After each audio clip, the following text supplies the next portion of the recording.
Bismillahirrahmanirrahim. Assalamualaikum warahmatullahi wabarakatuh. Perkenalkan, nama saya Alfiandul Arlana dari Prodi Ilmu Al-Quran dan Tafsir, Fakultas Usuluddin. Pada video ini saya akan menjelaskan mengenai tafhim surah Al-Fajr.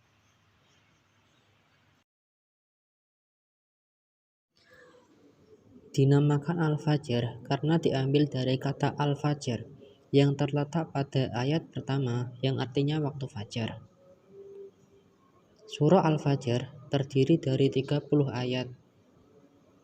Surah Al-Fajr termasuk golongan surah Makkiyah. Surah Al-Fajr merupakan surah di dalam Al-Quran dengan urutan ke-89. Surah Al-Fajr diturunkan sebelum surah Ad-Duha dan sesudah surah Al-Lail. Isi kandungan surah Al-Fajr.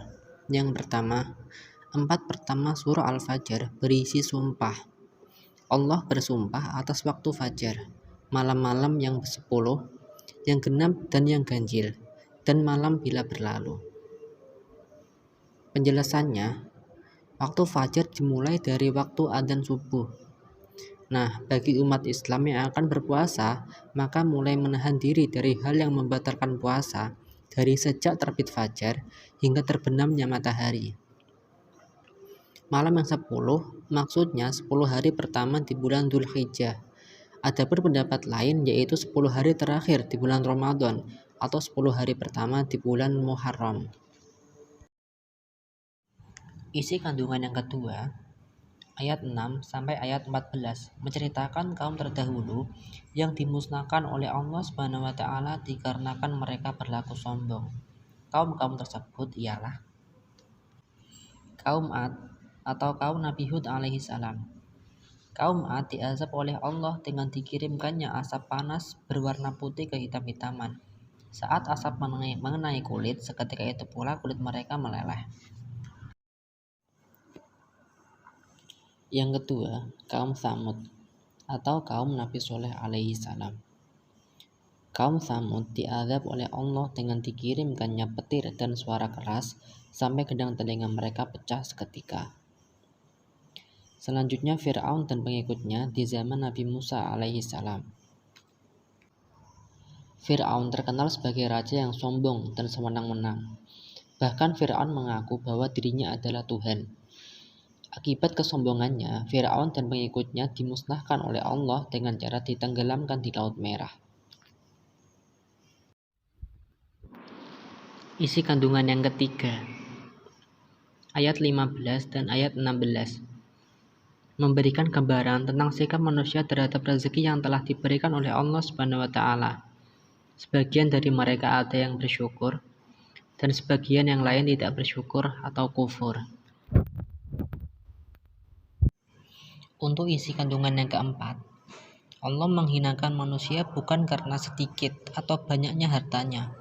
Perbuatan yang akan membuat seseorang terhinakan terdapat dalam ayat 17 sampai ayat 20, yaitu tidak memuliakan anak yatim, tidak saling menganjurkan memberi makan orang miskin, memakan harta anak yatim, dan lebih mencintai harta secara berlebihan. Isi kandungan yang terakhir pada ayat 21 sampai ayat 26, Allah memperingatkan umat manusia akan adanya hari pembalasan. Pada hari itu terdapat sekelompok manusia yang menyesali segala perbuatan yang ia lakukan semasa hidupnya. Sebaliknya, pada ayat 27 sampai ayat 30 diceritakan orang-orang yang beriman. Allah memanggil mereka dengan seruan yang baik. Allah pun mempersilahkan mereka memasuki surga dengan keridhoannya. Asbabun nuzul surah Al-Fajr. Rasulullah Shallallahu alaihi wasallam bersabda di depan para sahabatnya, siapa yang dapat membeli sumur umat untuk melepaskan dahaga kaum muslimin, maka belilah. Semoga Allah mengampuni segala dosanya. Sumur itu pun akhirnya dibeli oleh Utsman bin Affan. Kemudian Rasulullah berkata kepada Utsman bin Affan, apakah engkau rela jika sumur itu dijadikan sumber minum bagi semua orang? Utsman pun menjawab, iya. Terkait dengan sikap Utsman, Allah menurunkan surah Al-Fajr ayat 27. Bismillahirrahmanirrahim. Ya ayyatuhan nafsul mutmainnah irji'i ila rabbiki radiyatan mardiyah fadkhuli fi ibadi wadkhuli jannati. Pendapat lain menyatakan bahwa ayat ini berkenaan dengan syahidnya Hamzah bin Abdul Muthalib di perang Uhud. Oke, terima kasih. Itulah penjelasan mengenai tafhim surah Al-Fajr. Kurang lebihnya saya mohon maaf. Semoga bermanfaat. Akhirul kalam. Assalamualaikum warahmatullahi wabarakatuh.